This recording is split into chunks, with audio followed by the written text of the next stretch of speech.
বাংলাদেশে আপনি জানেন যে প্রায় 1,31,00,000 মানুষ ডায়াবেটিসে আক্রান্ত এবং এর মধ্যে বেশিরভাগ মানুষই আসলে রোজা রাখতে চাইবেন।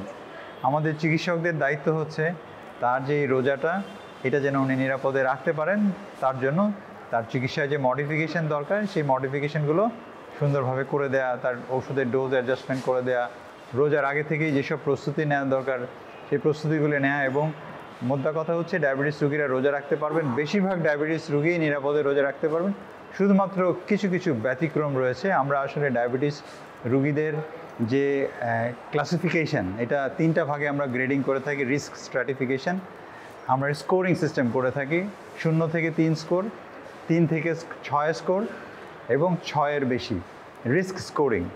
আমাদের কিছু পয়েন্ট আছে, এই পয়েন্ট অনুযায়ী স্কোরিং করে থাকি যে কার রিস্ক কত বেশি। যার রিস্ক স্কোরিং আসবে 0 থেকে 3-এর মধ্যে উনি গ্রিন জোনের মধ্যে থাকবেন এবং তিনি রোজা রাখতে পারবেন সহজেই, কোনো রকম অসুবিধা ছাড়াই। যাদের স্কোর 3 থেকে 6-এর মধ্যে থাকবে তারা রোজা রাখতে পারবেন, কিন্তু চিকিৎসকের সাথে কথা বলে কিছু মডিফিকেশান করে তারপরে উনি রোজা রাখবেন।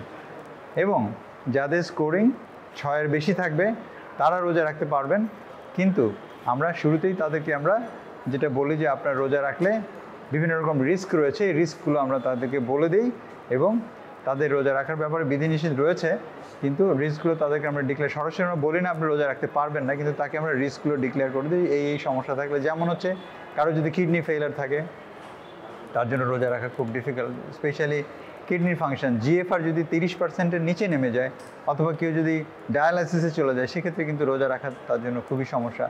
যারা প্রেগনেন্ট তারা যদি 3 বেলা ইনসুলিন নিতে থাকেন এবং ডায়াবেটিস কন্ট্রোলের বাইরে থাকে তাহলে কিন্তু রোজা রাখাটা একটু কঠিন ব্যাপার হয়ে যায়। এরকমভাবে অনেকগুলো স্কোরিং পয়েন্ট আছে, যে পয়েন্টের মাধ্যমে আসলে আমরা স্কোর করে যদি 6-এর বেশি স্কোর হয়ে যায় তখন আমরা বলি যে রোজা রাখাটা আপনার জন্য বিপজ্জনক।